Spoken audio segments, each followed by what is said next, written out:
नमस्कार, स्वागत है आपका द फोर्थ स्टेट यूट्यूब मंच पर। मेरा नाम है रविंद्र सिंह शोरान। इस वक्त की सबसे बड़ी खबर बिहार विधानसभा चुनाव से जुड़ी हुई है और बिहार विधानसभा चुनाव में एक बड़ा अपडेट है। बड़ा अपडेट यह है कि एनडीए गठबंधन में सीटों का बंटवारा तय हो गया है और इसकी घोषणा आधिकारिक तौर पर कर दी गई है। ये जानकारी बीजेपी के नेता और केंद्रीय मंत्री धर्मेंद्र प्रधान ने दी और उन्होंने एक ट्वीट करके इन्फॉर्म किया है कि बिहार में कौन कितनी सीट पर चुनाव लड़ेगा। साथ ही साथ इस सीट बंटवारे से एक बात तय हो गई है कि अगला मुख्यमंत्री कौन होगा। ये देखिए सीट बंटवारा।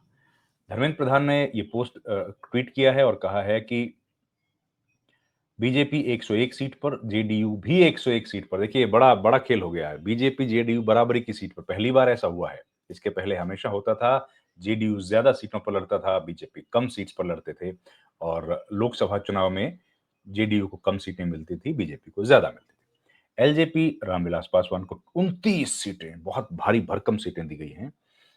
आरएलएम उनको 6 सीटें दी गई है और हमको 6 सीटें। जीतन राम मांझी को 6 सीटें। अब ये जो बंटवारा सीटों का हुआ है, इस बंटवारे के बाद एक बात स्पष्ट हो गई है, एक बात क्लियर हो गई कि नीतीश कुमार के मुख्यमंत्री बनने की संभावना बहुत कम हो गई है। कारण क्या है? कारण है कि नीतीश कुमार की पार्टी आज बिहार में तीसरे नंबर की पार्टी है।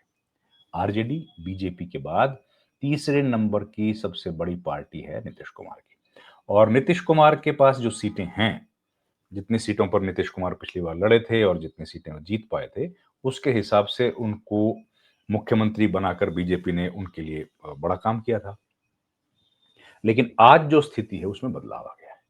आज की जो स्थिति है उसमें 29 सीटें दी गई हैं चिराग पासवान को और चिराग पासवान को ज्यादा सीटें देने का मतलब यही है कि अगर जरूरत पड़ी तो बीजेपी और चिराग पासवान दोनों मिलके बिना जेडीयू के भी सरकार बना पाए, या फिर सर जेडीयू की जो नापतोल करने की और जो बार्गेन करने की ताकत है उसको कम किया जाए।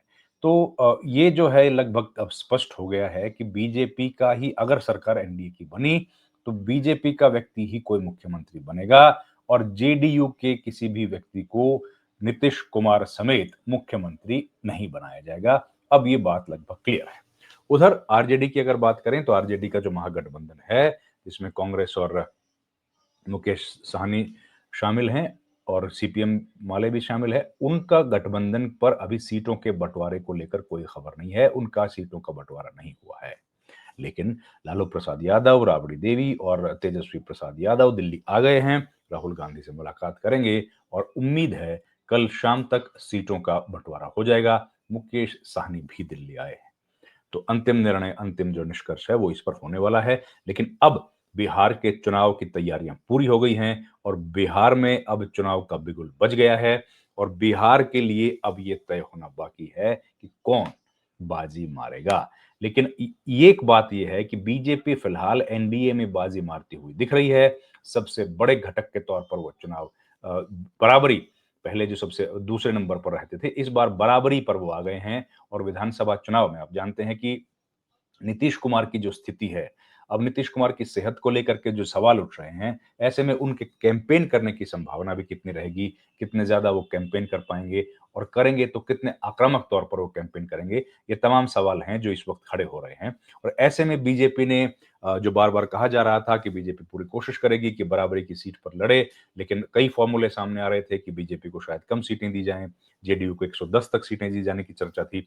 लेकिन बीजेपी ने अल्टीमेटली वही किया जिस बारे में चर्चा हो रही थी कि बीजेपी अब ये तय कर चुकी है कि वो छोटे भाई की भूमिका में इससे ज्यादा समय तक नहीं रहेगी और अब बीजेपी मुख्यमंत्री पद का अपना दावा सीधे तौर पर पेश करेगी। और अगला मुख्यमंत्री अगर एनडीए की सरकार आई तो अब ये लगभग तय हो गया है कि बीजेपी का ही व्यक्ति, बीजेपी का ही कोई विधायक या बीजेपी का कोई नेता ही बिहार का अगला मुख्यमंत्री बनेगा अगर अगर बीजेपी या एनडीए की सरकार बनती है तो अब ये लगभग स्पष्ट हो गया दोनों पार्टियों के बीच में। या चारों पार्टियां जो गठबंधन बिहार में, पांच पार्टियां जो मिलकर चुनाव लड़ रही हैं, उसमें लगभग स्पष्ट हो गया है कि अब चुनाव जो होगा वो बीजेपी उसमें जिस तरह से लीड करेगी जेडीयू के बजाय, और चुनाव में जो भी अंतिम निर्णय होगा उसके बाद अगर सरकार बनी तो बीजेपी का व्यक्ति, बीजेपी का नेता ही मुख्यमंत्री बनेगा। इस वीडियो में इतना ही। आपसे गुजारिश है हमारे चैनल को लाइक, शेयर, सब्सक्राइब जरूर कीजिए। आपका बहुत बहुत धन्यवाद। Thank you very much.